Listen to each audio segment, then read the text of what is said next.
On this episode of Clear the Air, the population in the United States with the highest incidence of tooth decay is actually deployed soldiers. I didn't know that until they told me that. And so they said, well, if this works, then we can just put gum in their MREs and it'll work. And so they went out and they put it out to bid, and the company that made the gum for them made them a gum that wasn't 100% xylitol, and so it wasn't very effective. So they scrapped that program and said, well, it doesn't work. So then the government, rather than going back and re-examining all the studies that have been done on xylitol and why the gum that they had made didn't fit that, what they did is they went and spent millions and millions of dollars to develop combat gum. And it's called combat gum. But they made a gum that cost $2 per chiclet. Wow. Okay, $2 per chiclet. That's expensive. Instead of us just getting the net result of more fentanyl, I think there was reportedly, already collected at the border enough fentanyl to completely decimate 2/3 of the U.S. population.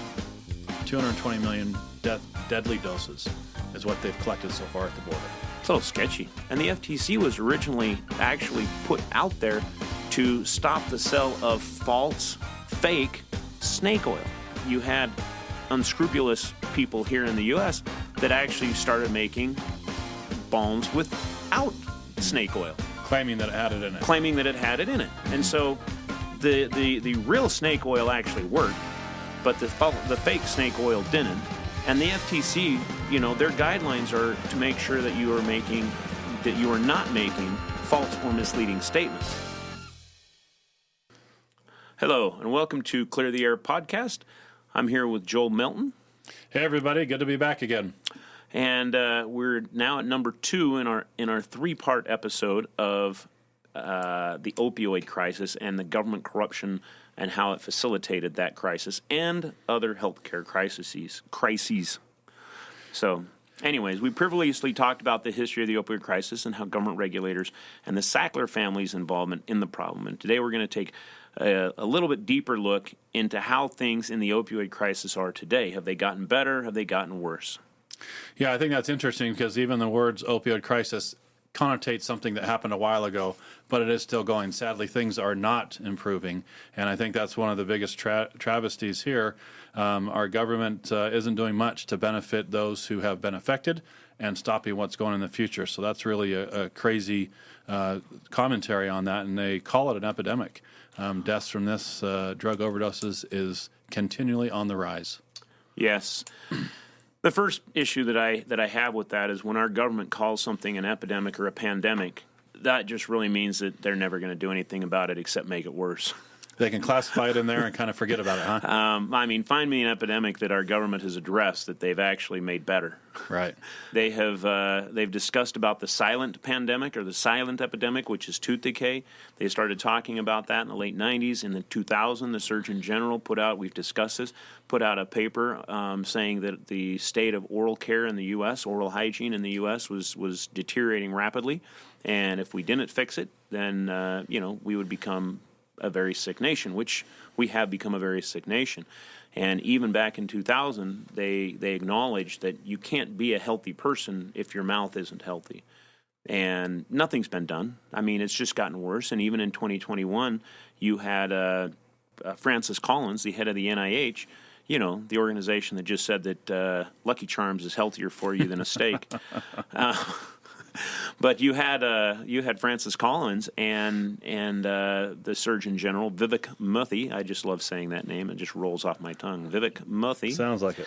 But they just put out another paper saying that it's horrible that the incidence of tooth decay is still declining, and they didn't actually suggest any solutions because we know there's a lot of solutions out there if they would just utilize the data we have. Really what they said is that we have to allocate billions of dollars, not to solve the problem, but to research how to solve the problem. And I think that's a huge problem. And that's part of what the issue is, in my opinion, with our government and our public health agencies. They start calling something and all they see is dollar signs because now they get to go in and fund a whole bunch of research to try to figure out what it is and how to solve it. And I think that just needs to stop. So it's the same process, right? Private sector has the answers or has solutions, but the government has to go research to make sure that they know what the private sector already knows, because I'm sure there are a lot of solutions like we have, like others have with the oral health care pandemic and other things, but just the craziness of trying to go through that. Yeah, and I mean, and I don't believe that the opioid epidemic is any less today than it was 25 years ago, and I don't think that the COVID pandemic is any less today than it was 4 years ago. It's just now the media isn't talking about it. Mm-hmm. I think people are still getting sick. I still think they're getting hospitalized. I still think they're having waves of this. You see it in the news where they're still talking about it a little bit, but not in the glaring shut everything down and make a catastrophe of it like they did in 2020. Yeah, so it seems like there's really only a time for government officials or bureaucrats to get involved when that's a personal passion or they have some tie into it. Otherwise, they're just out there like the oral health care pandemic or anything else. If it doesn't touch them personally, they address it but never delve into it, and they always have the excuse. Yeah. So anyways, a great example of while you were just saying that, it came back into my mind is that, when we first started going out and talking about xylitol gum and the studies showing how xylitol gum can help prevent tooth decay, we were going to some of these dental conferences, and this is back in like early 2000, 2001, and we're talking to these dentists from the military, and they're like, "Oh, that sounds great," because the population in the United States with the highest incidence of tooth decay is actually deployed soldiers. I didn't know that until they told me that. And so they said, well, if this works, then we can just put gum in their MREs and it'll work.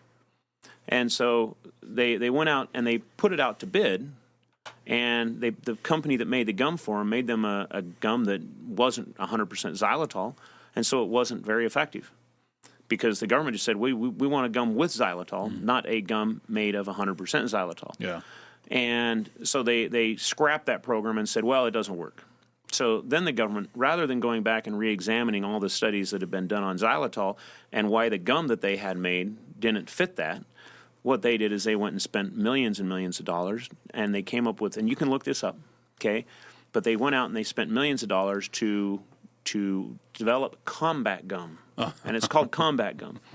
And I'm trying to remember the data on this, and I'll tell you the story why I have a lot of this data, but they spent, I want to say, it was millions, and I can't remember how much, but they made a gum that cost $2 per chiclet. Wow. Okay, $2 per chiclet. That's expensive. And and if you chew it 3 times a day for 10 minutes, it reduces tooth decay by about 70%, 80%. The reason why I know all this is because in about, I want to say 2015, I get a phone call from a group, and their job is tasked with taking military technology and selling it to the private sector.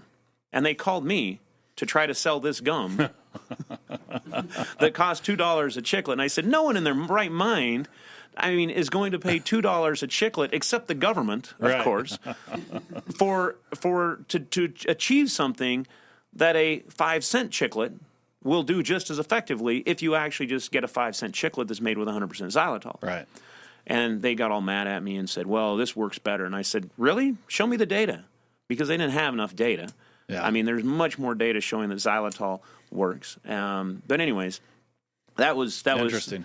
That was just a quick story. But they didn't get mad at me, but I think they were, I think that they thought that I would be much more ecstatic about being able to take a chiclet of gum that I would have to pay $2 for, which means by the time you go through and put it on the grocery store shelf, each chiclet would probably cost $8 or $9. So you'd have a $90 pack of gum you're selling at the checkout stand. Pretty much. And so, the only people that pay that kind of money are governments. That's not, in reality, that's not an impulse buy, which is what you want it to do. The government can impulse buy that, but the rest of the world, no. So anyways, that was trying to have the government solve a problem. Just gets more expensive. And what was in the gum was actually just a bunch of enzymes. They sent me the list of it. It's been a while. since I looked into it, but I don't remember what exactly it was. But they didn't use xylitol. It was some enzymes that helped change the microbiome in your mouth. So the right thought, just too expensive. Yeah, ridiculously expensive. Huh. So, anyways, let's get into this, because really what we want to do is figure out why is it that our public health agencies don't address epidemics and pandemics in responsible ways that actually solve the issue, as opposed to, just trying to cover it up. And again, we've brought this up many times, is that our government is suing us for trying to share studies, like the study that was done in India, where a xylitol nasal spray reduced transmission of COVID by, nearly 70%, and using one with iota-carrageenan. And if you can find one, then use it. But, the study that was done in Argentina, where they used iota-carrageenan 4 times a day, and it reduced transmission by 80%. So simple solutions to wide variety of hygiene solutions to a wide variety of illnesses is a better way to solve an epidemic or a pandemic than sitting around and trying to make a vaccine for each and every variation of an organism, of a pathogen.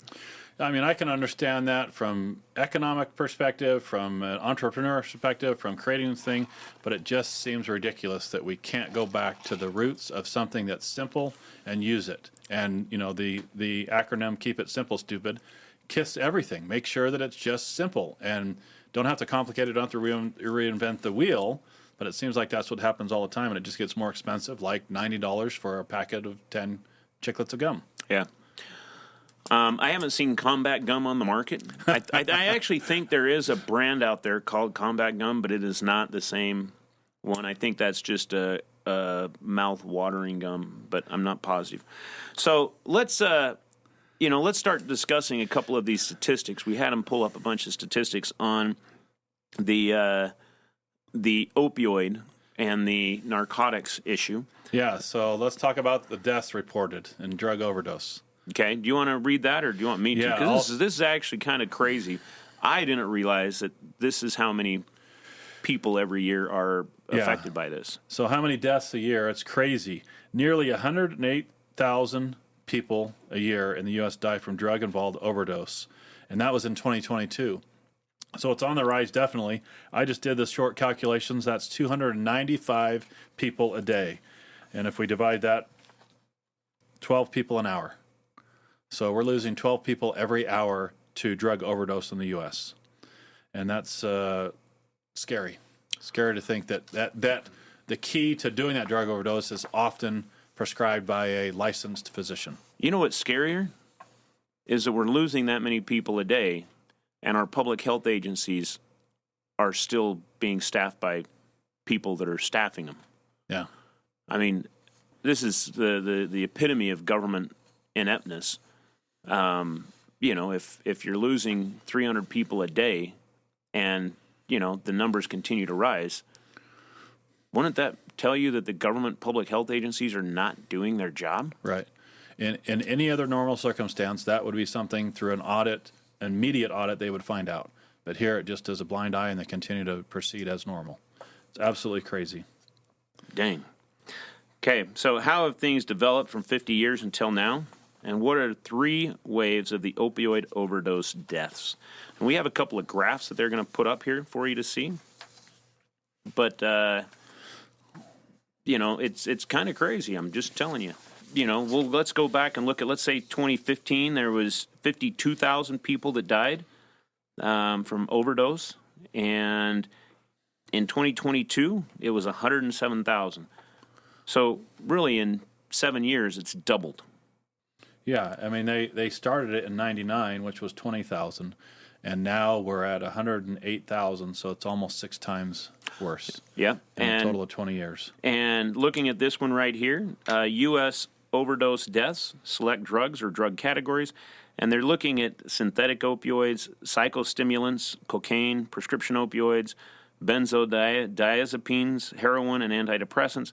And you can see that in 2015, the overdoses attributed to synthetic opioids other than methadone and this is primarily fentanyl, are going through the roof. They're climbing Mount Everest there. That just took a just went straight up. Hey, there's a tiny little bump there in 2019. Yeah, that's true.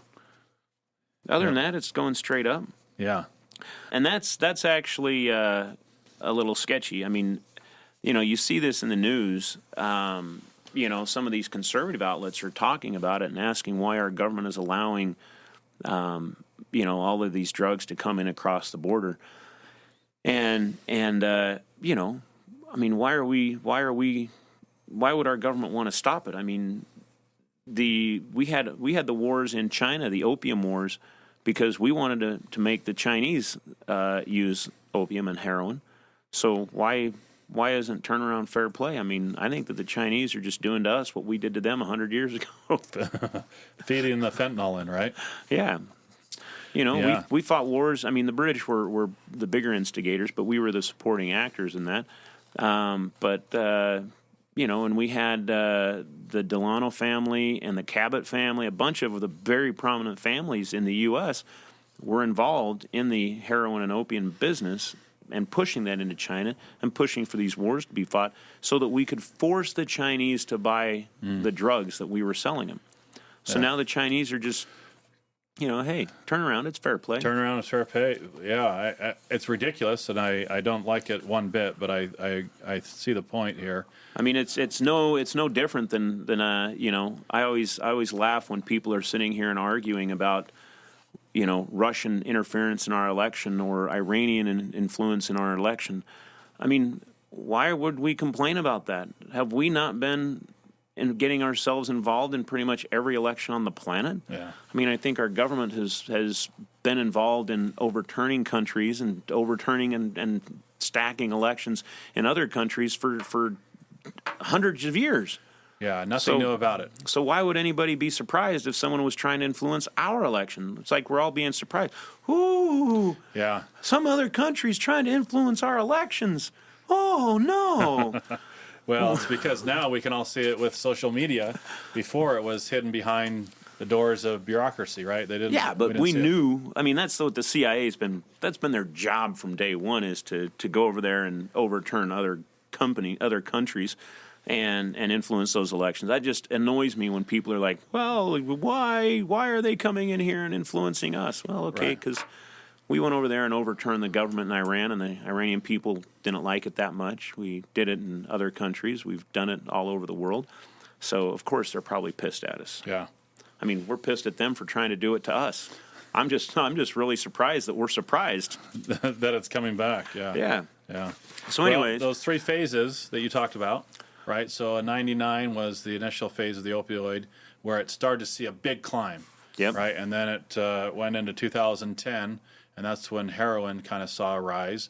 And then it didn't last that long. In 2013, it was the synthetic opioids that really took at. So those three phases, within the last just over 24 or 25 years, we've seen this huge increase, which makes me not wonder why there's 295 deaths a day. It's just being pushed, and everywhere it's available, and because of the addictiveness of this and the necessity for some to think they need that, it just continues to go and rise. I hate to shudder to think what it'll be 10 years from now or even 3 years from now. Well, I hope that is something that, when RFK, when Robert Kennedy gets in there, I wonder what he's going to do about it. Yeah. I mean, you got the media coming out and saying that he was a cocaine dealer when he was in college, 50 years ago. So, maybe he'll come, at least he's an insider now, and we can, have an insider in there working. Even right. though I don't know if anybody's claiming. I mean, he in one of his interviews that he did, he talked about when he's kept in touch with somebody that he went to Alcoholics Anonymous with like 40 years ago. And he still keeps in touch with him and talks to him.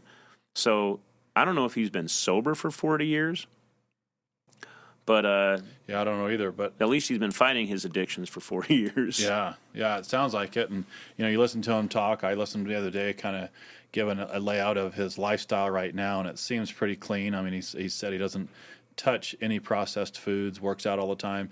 So you have to imagine that change. And if it's been 40 years, great, good on him. But that's quite a drastic difference if he was, heavily involved with all of that. And especially today on the rise, it's just got to be a terrible thing for anyone who's involved in addiction of it. So, but yeah, I think it's just hard to believe that we've had those 3 increases and more.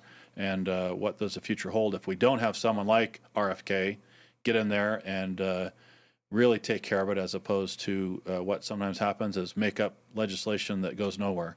It's packed with too many other things, and so. Well, I don't think that more legislation. You can't legislate morality, and I think that the issues of drug use and drug abuse are more of a moral issue. I mean, it's a more. I mean, I guess I'm the blind talking about the blind here, because I've never used an opioid or heroin or anything like that, and I don't plan on it unless anybody has some here. I'm kidding. No, I've seen how it ruins lives, and I have no interest in it. But obviously it's there, and obviously people are doing it. But I think more than anything else, I think we've got to figure out what is driving people to want to try these. And I think that's the question that's got to be solved. Yeah. Is why are people being driven to try these? Well, it's reported that I like you, have never tried it. I stay away just because of the danger and the fear. But the opioids. So you're saying you're afraid? Yes. Okay. I'm deathly afraid. But the opioids are reportedly stronger than anything they're using now for end of life. If you talk about morphine, that's usually end of life type pain relief. When they're on hospice or in the hospital, even for an injury that's so great they just can't handle it. And opioids now are, the OxyContin is reportedly stronger than that. And so it has that hold on them. It blocks the sensors. It targets the area in their brain that's a reward center. They feel that, and it just goes and goes. I'm not pretending like I know and understand the mechanics of what happens, but somehow, if it's even in a legitimate circumstance with some injury, they go and get that to relieve the pain. They've started on a trail that, and I read something once that said, if they continue to follow what the directions are on the pill bottle. Well, those 10 words on a pill bottle make no difference when you're in pain and you have that close by and you take it. Well, it starts affecting the physiological makeup of your brain. That's much stronger than, saying take one every 8 hours or something. So I think it's a tragedy with that and the strength of this, the opioids. I agree with you, and it's depressing just looking at these graphs. Yeah. So they're let's just on the rise. cover up the graphs and get onto something much more exciting. Yes. And not quite so depressing. So would legislation help with this in the border crossings or whatever? I don't think so. I mean, I think it's illegal. So what legislation are you going to enact? The rules are already there. And it goes back to the studies, we have the knowledge, we have the studies, we know how to end tooth decay, we know how to curb respiratory illness and transmission. We have studies showing that. Going and doing more studies isn't going to solve the problem. We already have rules and laws saying don't bring fentanyl, don't bring heroin, don't bring these drugs into the country, don't use them. Going and making more laws isn't going to change that. I think it's getting out and teaching people and working with people and finding what's driving them to that and trying to fix that. I think that I think a lot of it. Actually, I don't know that I could say that. I was going to say a lot of it is people that are growing up in single-parent households, but I know a lot of people that aren't, that are adamantly opposed to doing drugs that grew up in single-parent households. Right. And I know people who do drugs that grew up in loving households. Sure. Well, what I think were. I don't, obviously I didn't grow up with them, so I don't know the answer to that, but I think that that's something that should be looked at. And, I think that peer pressure with kids, I think there's ways that they could do it. I mean, look at if they can get us to believe that steak is worse for me than Lucky Charms, they've got to find a way to be able to make me understand that drugs are bad for me. Well, I think I've got a new plan. I'm going to make steak and potato flavored Lucky Charms. You think that would work? I'm trying to think if that would even be nutritionally. If you can make them, I will. You'll try it? Yeah. Okay. I'll work on that. I agree with you with what you said. I think that more legislation does not fix the problem. It's always that we have something on the books already, and it's the enforcement, the implementation, or the consciousness of that I think is always lacking. It's almost like whoever's in office or whoever's in that position creates some legislation or something to do, then they either leave and it doesn't get carried on, the legacy of it goes away, but it follows true with everything we look at. The legacy of those just waters down, and I think that's the case. Like you said, it's illegal now to bring it over. So why don't we take those 80,000 tax IRS agents that they were proposing and put those on the border, or go find where this is all happening and do that and put the onus back on the countries where it's coming in from, instead of us just getting the net result of more fentanyl. I think there was reportedly, already collected at the border enough fentanyl to completely decimate 2/3 of the U.S. population. 220 million deadly doses is what they've collected so far at the border. It's a little sketchy. Yeah. They might be putting it in my... Your Lucky Charms. We're going to get sued if you say it. Anyways, so, we now have... How have things developed over from 50 years until now, and what are the three waves of the opioids death? And you've answered that question, but how many people are dying? We discussed it a little bit, but I want to dive into it from a different angle. But how many people are dying a year or a day from pharmaceuticals? We have that in a graph, and you said it, but yeah. I want to touch on that again to make a point about something. Right. So it's 295, about 300 a day are dying. So we have 300 people a day dying from pharmaceuticals, drugs use in this country. That's prescription and illicit, illegal. So how many people a day die from supplements, from taking vitamin C or vitamin D or, some zinc or something like that? That would be interesting to find out. My guess is it's negligible because there's probably not even any research on it. It would be in conjunction with something else, but I would say very, very low. If there's any numbers, it's got to be not even one a day. So you have people in the media, because I see this all the time, that are coming out and claiming, and I'm going to say that they're probably pharmaceutical plants, that the supplement, the natural medicine industry needs to be better regulated, but yet the pharmaceutical agencies that are regulated by the government are killing 300 people a day. So tell me, I just want to try to understand, how is it that if you have an industry that's not regulated and they're not killing people, and you have one that is heavily regulated and they're killing 300 people a day, I mean, do we need to make it so that the supplements are killing people to make them better? Right. I don't understand the logic behind people going out and saying supplements need to be regulated. The supplement industry is regulated. You have to know what's in it. The FTC just doesn't do its job. They're too busy suing companies like us on frivolous things that we have studies backing up. And the FTC was originally actually put out there to stop the sale of false, fake snake oil. Because there was, and I can't remember it exactly, but there was some kind of a liniment, lotion, and it was a Chinese herbal thing, and they would put snake oil of some type of a snake into it, and it worked because people were using it, and you had unscrupulous people here in the U.S. that actually started making balms without snake oil. Claiming that it had it in it. Mm-hmm. And so the real snake oil actually worked, but the fake snake oil didn't. And the FTC, their guidelines are to make sure that you are not making false or misleading statements.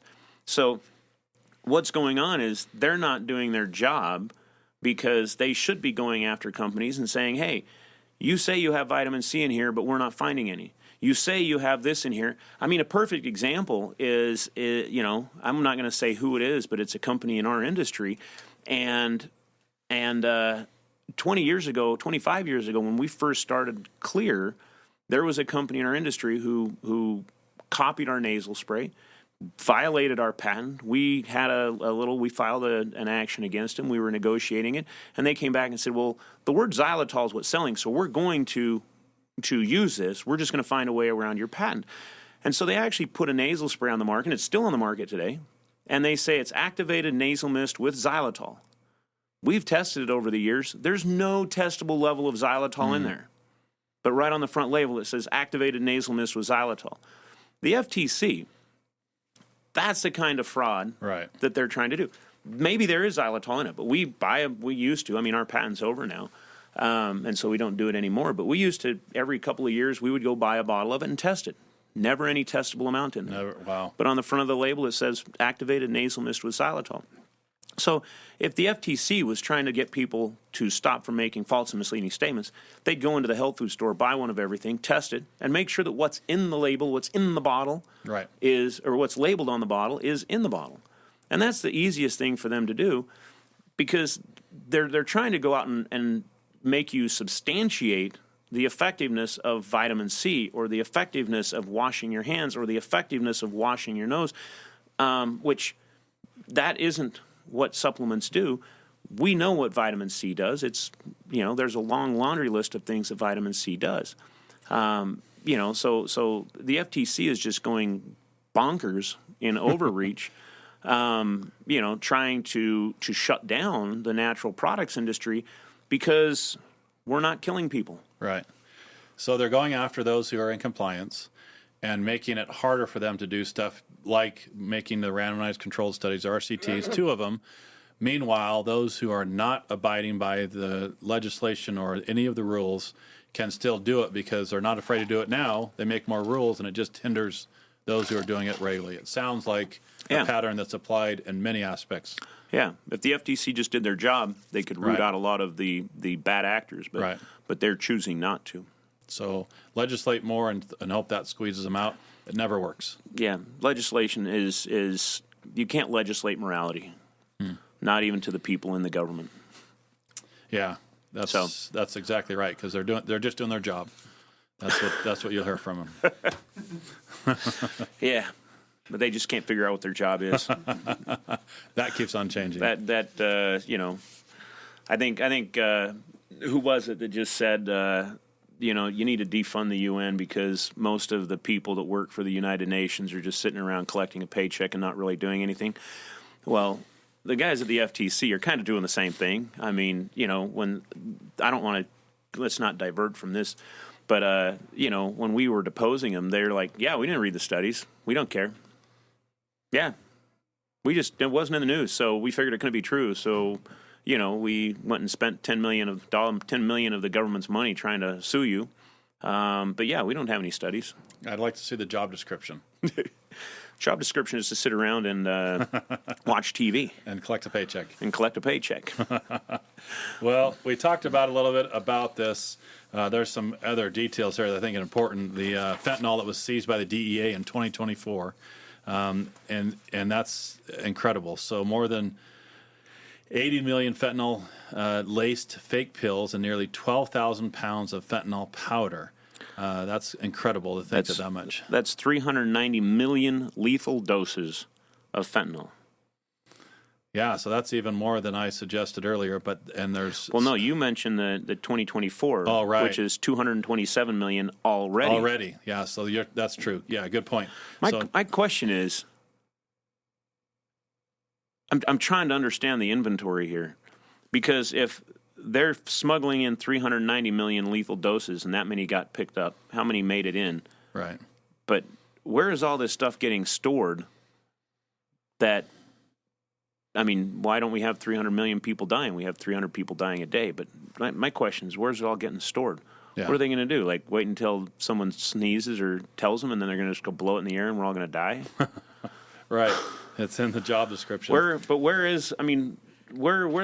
they putting all this fentanyl? I mean, the numbers there That's something right there just doesn't add up now that I think about it. Yeah. If they're saying that they confiscated, either they're doing a phenomenal job of confiscating all of it, or somebody is building up quite the arsenal of fentanyl that's making it through. Yeah. You're saying. Yeah, so I imagine, or I wonder what the percentage of that they're seizing then is the total, let's say they're getting half of it. So if they confiscated 390 million doses, and let's say half, okay, let's even say they got 2/3 of it. That's still 150 million lethal doses.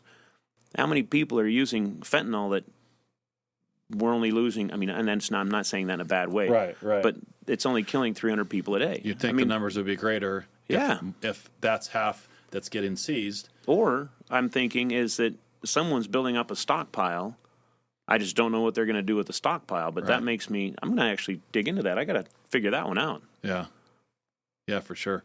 That is a little sketch. Now I'm sitting here worried about that. So, anyways, and what actions is the government taking to control this kind of stuff? Because that's interesting. Yeah, it's interesting here because they take the role here of pity on the user instead of giving them good help. I mean, Portland decriminalized drug possession to allocate funds to treatment and rehab. And, okay, I get it. They want to show some measure of kindness to try to get them. We know that doesn't work. It doesn't work by just being, less strict on that. The rules are the rules. Leave them there. But now they're decriminalizing it, and so there's moving away any barrier to get into that behavior. I'm trying to think how they're doing it, how Portland did it differently, because I know they recriminalized it. But, you go to some of these countries in Europe, and they decriminalize it, and they've had it decriminalized for decades. But I know that they really push rehab, and they do a lot of I'm trying to remember, because when I've been over in some of these countries, you see a lot of advertising pushing people to go in for rehab or for treatment if they feel like they're addicted to something. So I wonder, we should actually look at that and do another podcast on that in the future. Yeah, I mean, rehab, what are they? I don't know the actual numbers, but they say that, you've got the people that go into rehab usually have to do it a number of times for it to actually take effect. And I get it, because they're going in a lot of times cold turkey. They're doing that and trying to get rid of that, and then they go right back into the environment that they had before. Nothing's changed, and it's easy to go back to that, I'm assuming. But even with recriminalizing it, I think that the missing the mark and not focusing on the aftermath of the rehab and getting them there to strengthen them, as opposed to just wanting to sweep it under the rug and put the problem away. The individual is what seems to be the least important, but that should be the most important. Yeah. Well, I agree with that. And, we already discussed where most of these drugs are coming from. A lot of them are coming from China. They're coming through the Mexican border, which is wide open. But they could come through any border. I mean, I think borders in general are fairly porous. I mean, I don't know. I mean, the hardest border that I've ever seen was, I've done a little bit of traveling, but I've driven through countries in Latin America where there's nobody at the border. You can just drive right through. I've driven through borders, and not lately I haven't, but it used to be able to drive across into Canada and no one would ever stop you. You just drive right through. Yeah. The southern border, they've got a lot of check stops, but that's if you're staying on the road. Yeah. Well, I think that's the tragedy, right? Yeah. You look at this, and they've already figured out the numbers. So if we're capturing, let's say, 50%, they already know the margin that they need, and so they're producing double that because they know half of it's going to get caught, so the rest of it will get through in the other porous areas. We're going to do another podcast on this because I want to understand where all this fentanyl is going. Yeah. Because I think there's way more of it in the country than we know. And I heard somewhere, it's jogging in my brain, that somebody once said they were going to pour it into our water supply. And that would be kind of terrible. Yeah. But anyways, I think that's it for our second episode of our opioid epidemic and corruption in government, and how the corruption in government actually instigates and propagates epidemics and pandemics. And we'll come back with a third episode. Yeah. Sounds good. Too bad. So, thank you, and we'll see you again later. See you later.